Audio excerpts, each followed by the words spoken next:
The 1,000 years between the fall of Rome and the Renaissance are often dismissed as a historical dead zone, a millennium of darkness where human progress simply stopped. But if we look closer at the ruins, we see a volatile laboratory. When the ancient world shattered, the resulting chaos forged the systems, states, and technologies that built modern society. To understand the collapse, we have to establish what was lost. In the first 2 centuries CE, the Mediterranean Sea was completely engulfed by the Roman Empire. From this administrative heart in Italy, a highly centralized government maintained a sprawling network of paved roads, aqueducts, and professional armies, enforcing a long period of prosperity and peace. These minted gold and silver coins fueled the massive economic engine that held the empire together. But managing a territory this vast from a single city eventually proved mathematically impossible. Inflation eroded the currency, plagues devastated the tax base, and the endless frontiers buckled under the pressure of mass migration. Desperate for manpower, the Western Empire allowed Germanic warlords to settle within its borders. Those guests quickly carved up Roman territory for themselves. By 476 CE, a barbarian leader deposed the final powerless child emperor in Rome. The political map was wiped clean. Left behind in the rubble were 3 distinct cultural ingredients: the lingering memory of Roman legal administration, the martial traditions of barbarian kings, and a rapidly spreading new religion called Christianity. Without Rome's centralized treasury to pay soldiers or pave roads, communication lines decayed. The great cities emptied out. This isolated, impoverished population had to invent entirely new political and economic systems simply to survive. As the remnants of the West tried to stabilize into rudimentary kingdoms, they were hit by a massive, multi-front assault. By the 9th and 10th centuries, Muslim pirates were raiding Europe's southern shores, while Hungarian forces plundered defenseless settlements from the east. But the most terrifying threat came from the north. This is the skeletal hull of a Viking ship. Its shallow, sweeping hull design allowed Norse raiders to sail straight off the ocean and deep into European river systems, striking inland villages without warning. When these raids hit, centralized kings proved completely useless.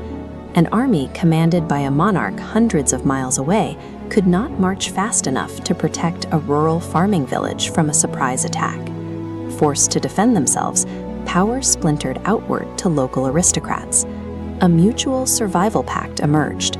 Regional lords offered peasants immediate physical protection in exchange for their land rights and agricultural labor. To lock down this localized authority, the landscape became dotted with fortified residences. These early castles allowed noble families to physically dominate their surroundings. New military technology, particularly the adoption of the stirrup, made heavy cavalry the dominant force on the battlefield. Equipping a professional fighter with war horses and the steel plating required massive agricultural resources, creating a society ruled almost entirely by a warrior nobility. In this environment, concepts like national identity meant nothing. Security came strictly from a personal pledge of loyalty to the nearest warlord with the thickest walls and the strongest cavalry. Around the year 1000, the continent caught a break. A warming climate paired with heavy plows and new crop rotation techniques triggered an agricultural boom. Europeans began clearing ancient forests, vastly increasing their cultivated land and causing a population explosion. With farm yields producing massive surpluses, not everyone had to work the dirt. Minted silver coins reappeared.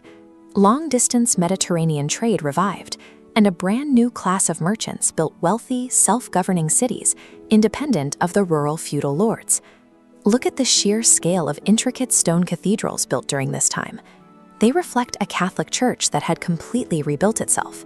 It reformed from a loose network of local priests into a massive, heavily funded bureaucracy ruled by the Pope as an absolute monarch.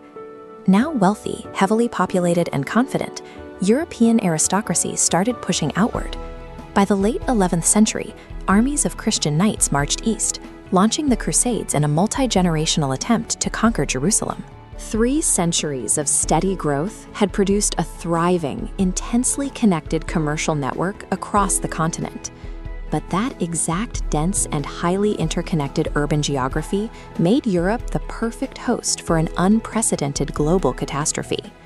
In 1347, the Black Death reached Europe's shores. It tore through the continent's trade routes with terrifying speed.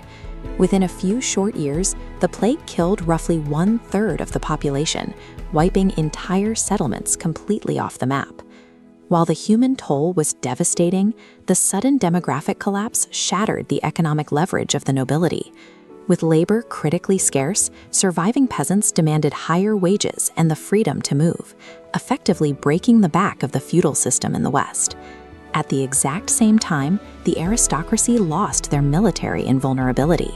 This cast bronze cannon represents the arrival of gunpowder artillery, a technology that rendered a knight's armor useless and could pulverize the strongest castle walls from a distance. Cannons and professional infantrymen were incredibly expensive. Local lords couldn't afford them, but monarchs could. Kings quickly monopolized this new firepower, forcing autonomous nobles to submit to royal authority and serve as courtiers rather than independent warlords. As cities recovered from the plague, a wave of mechanical innovation accelerated the shift.